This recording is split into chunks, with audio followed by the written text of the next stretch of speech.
Sup guys, it's Kosh, and today I will give you the beginner's guide for Hades Star, the strategy game for the mobile and Steam as well. So I thought it's on the phones, but then I learned that it's on the Steam and we can take a look at it beautifully in the full screen. The thing about this game that it's out for a long time, but I recently discovered it and I really love it, so I decided to give it a go and give it a guide as well for you guys if you are wondering. Before we start, don't forget to subscribe, hit that like button in advance because that will be a really good guide for the beginners how to start efficiently and get fast, good start, avoid mistakes as well. Really good. Actually, just now found list of tutorials here available, but yeah, they're basic and good, not that bad, but I won't go step by step for like how to do this and that. I will cover the strategy that will help you to reach better results. So you start out next to this star system, right? You develop and you should have the right priorities at the start. We already know that there are three types of ships, transport, miner and battleship. You need two battleships in your fleet. Some people advise to go with one, but I personally learned that 2 is the best option for Red Star 1, 2 and 3. Without them, you might be killed if your ally is weak and, you don't want to rely on other people. I kinda go for 2 miners. That's a good option for me to clear my area of asteroids to get the fuel and to go into the red stars to get the fuel there when I get the right technology, because just going in there is a little bit annoying, to be honest. And as many transports as possible. I just recently upgraded my shipyard and now I can get another transport. So at the start, you get 2 battleships, 1 miner and 2 transports. Then you get additional miner, then you get additional transport. That's how it should go. And then you get 1 more transport, so let's get one. Oh, wait, why it's so expensive? I misclicked, that's why.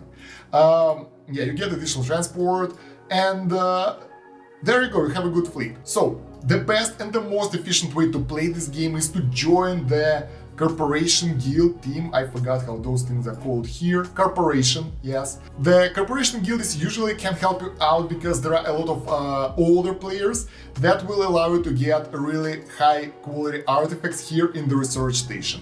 So the thing is, the higher the level of the artifact being researched, the more resources you will get and the better technologies you will get. We will open those up after we will spend some hydrogen in the fight tutorial, But other than that, I advise you guys to try to level your transport to level 2 as soon as possible and get 1 extension shipment, not this one, cargo bay extension level 2, so you will be able to carry 4 tons of weight. That will allow you to carry level 4 artifacts to your research station, and that's where your early newer player game ends basically, and that will allow you to carry more artifacts in the single player mode red stars when you go into those. So yeah, when you get the new transport, you just install the new model and that will be the cargo bay extension. That's basically all you need right now, because the second module, it's not that necessary. It's good, but you can live without it. As for the battleship, I advise you guys to go for the better weapon, that's obvious, the tutorial says so, and for some sort of shield. I went for Alpha Shield early on. It's actually not that bad, but in reality, for the later game, it won't work.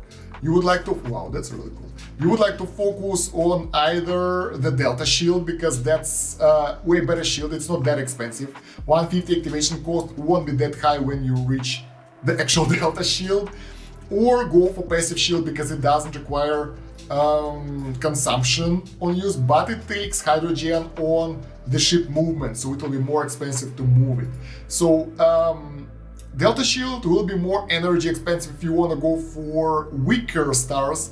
If you want to go for the higher content, go for either Passive Shield or even Omega Shield. It's expensive, but it's really powerful. Moreover, it has the duration of 5 minutes and then cooldown of 5 minutes. So yeah, for 5 minutes you will get this cool. The good thing about the Passive Shield that it have the 1 minute delay and then it will start regenerating. So I don't know, it's kinda harder mechanics, more for the end game, but you want to focus on one of those shields. Don't focus on Alpha Shield, it's kinda useless and the upgrades are expensive and they don't give you enough shield, so yeah, doesn't worth it. since we are here in the technology, for the miners, I advise going for the mining boost, and then for remote mining, because that will allow you to go into the red stars with your fleet, with your miners, and mine all those asteroids around. I'm going for this one next, so my miners can get some of those hydrogen back from the runs. For the trade, focus on the cargo bay extension. When you reach level 2, that will give you 4 overall slots.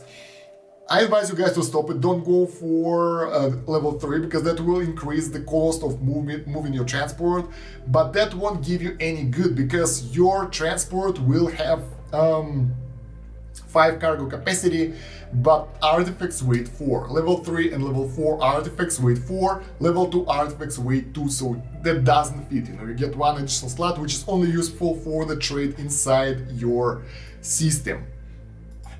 What else do we have here? Weapons.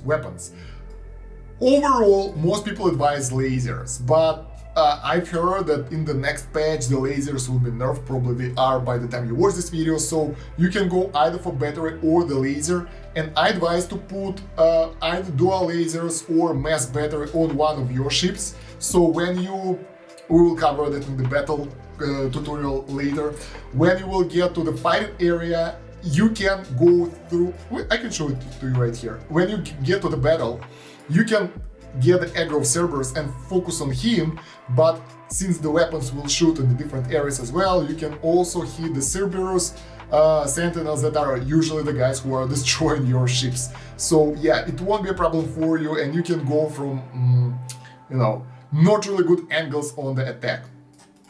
Now, about exploring your sector, you would like to explore it as soon as possible, build as many planets as possible, and upgrade them as high as possible. That will give you better goods.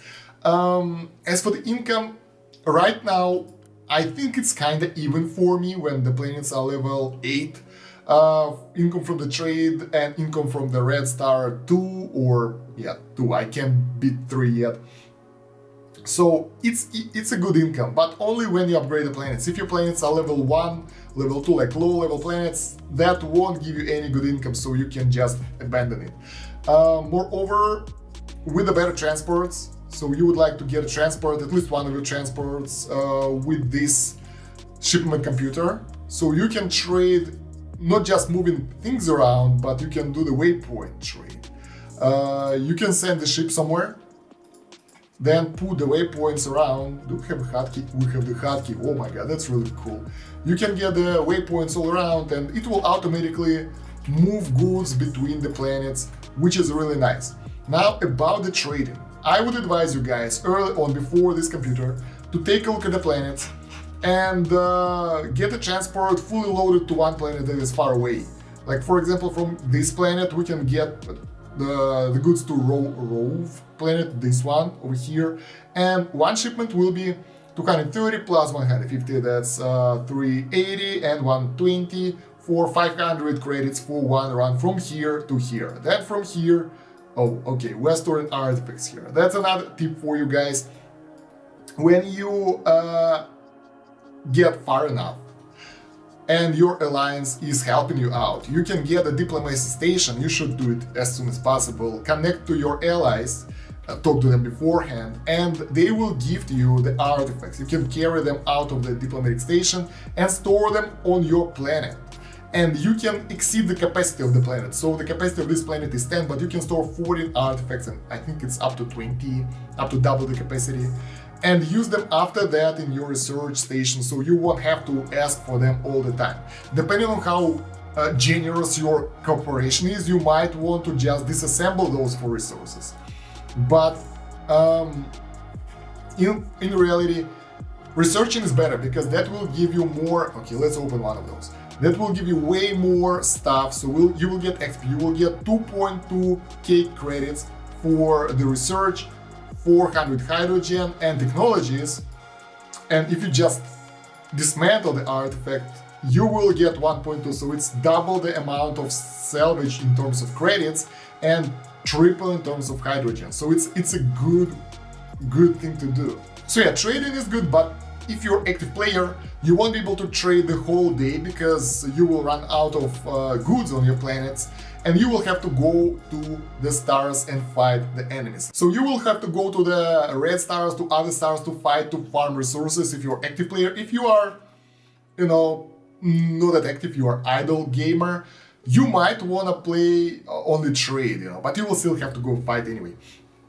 I will give you fighting tutorials later because we're already at like 10 minutes mark. I don't want to make this video 20-30 minutes for you. We'll make a separate video on that. So yeah, as you explore the sectors, you will find the new planets and those will be protected. When you get to the next tier of scanner, I really wanted to get it as soon as possible, but the search cost got higher as well. So now, in order to reveal the next sector, it will be 10,000 credits, and in order to colonize this planet, the next one, it will be 30,000 credits. So keep it in mind when you will unlock this planet, the next one after your first two sectors, you will be able to, I think the colonization cost was 9,000 credits. So it's pretty expensive, guys, and you don't really want to rush for it too much. How do you want to place your scanners? That's important. I would advise to place them in that way. Can you see it here? Yeah. So you can unlock 3 areas at a time. So here, here, and here, kind of in the roundy way. That will help you to go all around. And you will end up here, but that will be in a few years, so don't worry about that. That will be an efficient way of opening areas. So don't place it somewhere here, because it will be only one area and that will be a waste, and they get more expensive as you go as well. Where is the build button? The next short range scanner is already 20, this one was 10, so it's more and more cost for everything, exponential rise of cost. Don't worry about that, don't hurry too much, enjoy yourself. Time Modulator, the thing that I wanted to build, but it's pretty much useless. It will help you if you just look in the game from time to time to do your trade fast. So basically it speeds up stuff in your sector so you can trade faster and then leave, do your things. That's the main use of it, I think. So yeah, basically you have 2 options. One option is to go for diplomacy station as soon as possible to get the relics from your allies. Talk to chat, guys, I need relics, they'll be okay. Then you pick someone, go to the player details, here you press request diplomatic relations. When they accept, you go to your diplomacy station and jump away to their planet, and then let's actually visit our guild leader so we will see how the thing looks like. So here is diplomacy station, and here are the planets, and some of those have relics on them, so like this one. There are relics here. As you can see, relic level 5 is 6 tons, so level, as I said, 5 tons transport is useless, and you take those out in your area and use them there. So that's really useful for the early boost. You can even scavenge them for resources, and that will be a good price, a good income for you. That will be really nice. Another option, if you don't have allies, if you don't really want to play with alliance too much, depends. It's a cooperative game. You can play it solo. Then you want to start developing slowly. So you get through your red scanner, you grind your level 1 stars while you can. Then you go for level 2 and grind those. By the way, guys, if you are doing that hard path, I advise to grind level 1 stars quite a lot, because they are cheap, they are small, and you can send your miners over there and get hydrogen there if you're an active player, and you will kind of get a positive hydrogen from them. So when you mine out everything from your systems, all those asteroids are gone, you will have to mine that hydrogen from the red star. On the level 2 it's already some negative hydrogen, even if you mine it. At level 3 for me it's really expensive, so it's like minus 2k hydrogen for the run or so. Don't worry, guys, though, when you mine your asteroids in your area, they will respawn. I think the limit is like 3 asteroids per area, but I see that this one have 1, 2, 3, 4, 5. So I think it depends on the system. Each system have their own capacity, because those things on the left, the empty ones, they always have 3. This one have 3, this one have 2, this one have 3. Those have 5, but I have never mined them. Those have 5, I mined them before. Those have 6, so that's pretty cool. By the way, important thing. When I unlocked this, I found weak server space, and that's an annoying thing because they spawn new fighters every 15 hours. When I just discovered it, there was this Cerber Sentinel only, and now there is a Guardian as well. And if I'll take too much time to take it out, it will be hard because there will be a lot of ships. But you can ask for help for your alliance, and they can come in your area and destroy them. Sadly, no one is online right now. I can show to you how that happens, but yeah, basically they just go in your system and destroy whatever you ask them to destroy, so that's pretty easy. Now, I promise you to open the artifacts. We spend some fuel, not really the best option, but we can do that. And the higher level artifacts, the income is crazy, as I said already, and you get a lot of blueprints, even the lower tier ones as well. So there is no point going for the lower tier blueprints if you have the higher tier ones. So make sure to open the highest tier possible. If you can, ask your guild, ask your corporation for level 4, do that, because yeah, that will be worth it, guys. By the way, guys, don't worry about quest objectives too much, because they don't give you that much resources, to be honest. That's like just helping you out. So if you want to progress and you're waiting for some objectives, don't worry about that. If you skipped something, don't worry about that as well. The rewards aren't that crazy good. So yeah.